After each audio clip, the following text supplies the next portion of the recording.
Mainit ang naging sigawan ng mga tao noong araw ng linggo para kondinahin ang di umano'y nakawang nagaganap sa mababang kapulungan at sa kabuuan ay ang korupsyon sa pamahalaan. Sa aking likuran, isa ito sa mga napag-uusapan, ang dike o ang flood control sa gilid ng baybaying ilog ng Marikina. In fairness, mukha namang magandang pagkakagawa nito. Pero meron pa rin ilang kinu-question. Pero meron pa rin ilang nagtatanong, saan napunta ang ibang pondo na sana'y magpapanggap at lalong magsasaayos ng pangontra sa baha dito sa lungsod ng Marikina na di umano'y nagmula sa tulong sa ibayong dagat. Ngunit naglaho na parang bula.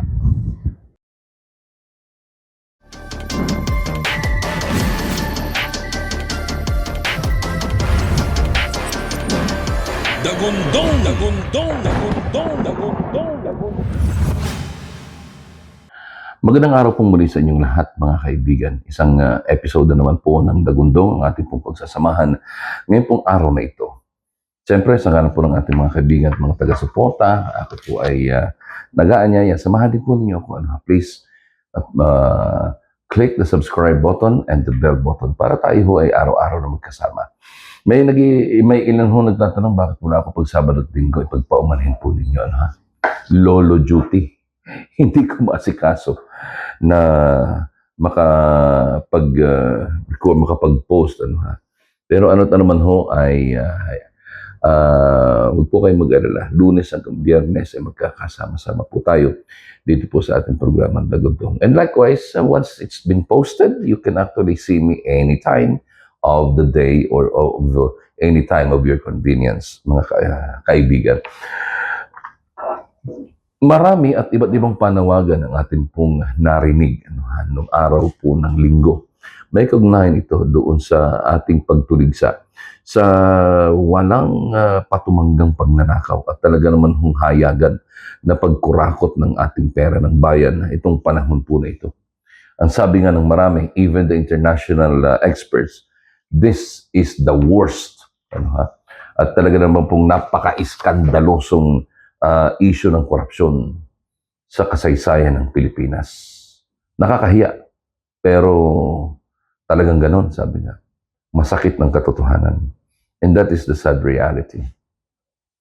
Isa sa mga panawagan na atin pong narinig ay isang parang panalangin. Sana, ay ito na ang maging katapusan ng korupsyon sa gobyerno. Sabi ni Senator Erwin Tulfo, sana yun na. Sana ay yun na ang huling araw ng korupsyon sa gobyerno. Tama ho yun. And we join his call or his prayer or his wish or whatever you call it. Sana nga. At tayo naman po ay naniniwala na we can do something. Tayo naniniwala na pwede ho itong mangyari. Pero ano't ano man ho ang sabihin natin, kailangan mag-umpisa ito sa atin.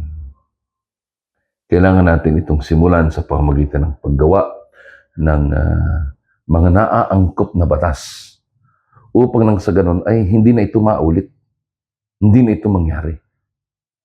At sa tingin ko, ang pinaka-epektibong batas na po pwede natin gawin ay palakihin o pataasin ang parusa sa mga gagawa ng ganito. Huwag nang lagyan ng limit.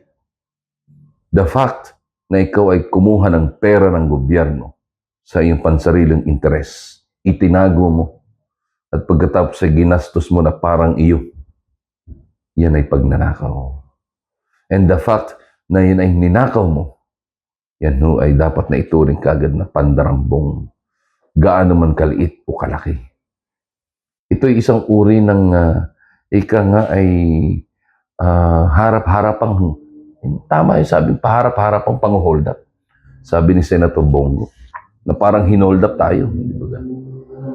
Kaya, yan ang ating isa sa mga panawagan na binibigyan ng daan ngayon at pansin. Ano ba ang pupwede ho natin gawin? Napakarami ho nating dumalo doon. Pero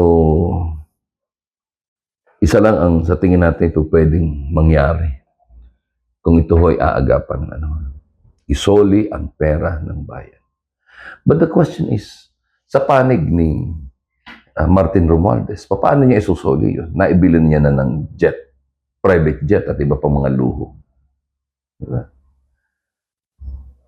Kung sa isang banda, itong si Bryce Hernandez, isinoli niya yung magarang sasakyan o high-end na sasakyan na kanyang binili, sinoli niya sa gobyerno, and that could be auctioned. At ang mapagbentahan ito ay ibabalik sa kabambayan or sa National Treasury. Kaya lang, sino kaya ang maglalakas loob na bumili nito? Ayan. May congressman kaya na bibili nito? May mayor kaya na bibili nito? May senador kaya na bibili nito? Ewan ko kung totoo, pero if I remember it right, may mga kwento-kwento noon na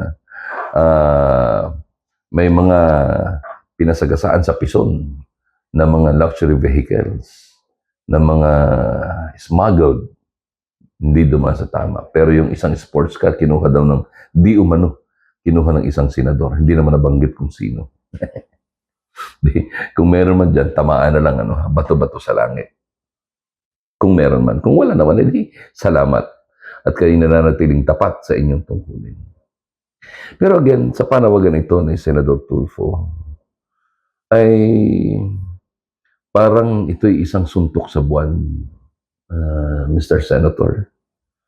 Sapagkat mukhang napakahirap nung putulin itong kultura ng korupsyon.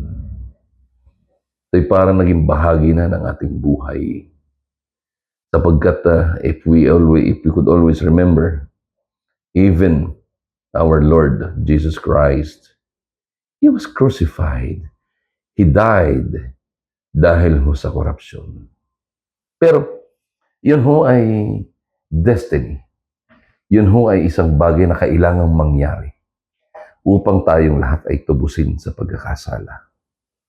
Na being positive, ay talaga naman ho, pwede pa rin natin itong itigil kung ating gugustuhin. Pwede pa rin po natin itong sawatain kung ating sasawatain. But I should always start from us. Dapat sa atin ito magsimula. And on your side, Senator Erwin Tulfo, the best thing that you can do is craft a law na magpapahigbit, magpapabigat sa parusa sa mga gagawa ng pandarambong. At babaan ang limit ng parusa o ng kaso ng pandarambong. Sabihin natin, 1,000 pisong ninakaw mo. Kaso na ng pandarambong dapat yan. Oo. Sapagkat bawat sentimong nanakawin mo mula sa dugo at pawis ng ating taong bayan. Teka muna. Abay, yan ho ay hindi biro. Sapagkat dugo at pawis ng ating mga kababayan ang katumbas niya. Mga mamamayang nagpakahirap, nagtrabaho, bagay na hindi natin, yung iba hindi natin hinihingan ng kanilang income tax dahil sa estado ng kanilang sweldo, lahat ng binibili nila, nagbabayad sila ng tax. Di ba? So lahat yan. So sa madaling sabi, wala tayong pwedeng sinuhin, wala tayong pwedeng piliin. Dapat yung 1,000 piso o 1 trilyong piso, dapat pareho lang ang kaso niyan. Dapat pareho lang. Pandarambong. Sapagkat ninanakaw mo ang pera ng taong bayan na para sana sa kauunlad ng Panginoon. I think that's the first or the basic na po pwedeng gawin para masustinihan natin, Senator Tulfo, ang ating panawagan na ang September 21, 2025 ay magsilbing huling araw ng korupsyon sa gobyerno. Simulan po natin. Sa ganang amin, bilang mga broadcaster, Mr. Senator, let us know how we can help. Para nang sa ganun, mabigyan ng parusa, mapatawan ng naangkop na parusa ang sinumang lalabag sa mga batas nito. Again, thank you, Senator Erwin, dito ho sa iyong obserbasyon na ito. At sana po ay simulan ninyo ang pagsusulong ng isang batas na magpapabigat sa kaso ng plunder at sa parusa sa kasong plunder at magpapababa ng qualification para ikaw ay pumasok sa kasong plunder. 1,000. 1,000. Sana ganun kababa.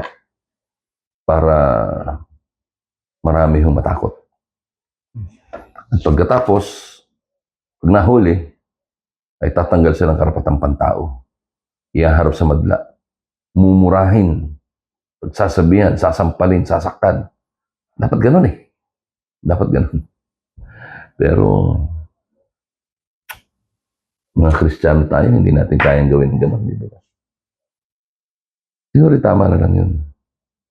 Higpitan ng mga parusa, babaan ang qualification para maging isang kasong plunder ang simpleng pagnanakaw ng pera ng taong bayan.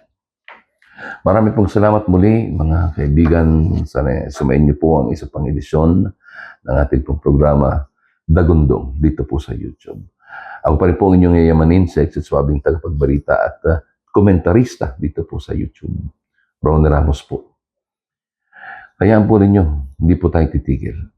Patuloy po natin gigisingin ang mga nagtutulog-tulugan, mahirap man. Pero gagamitan ho natin na nakabibinging dagundong.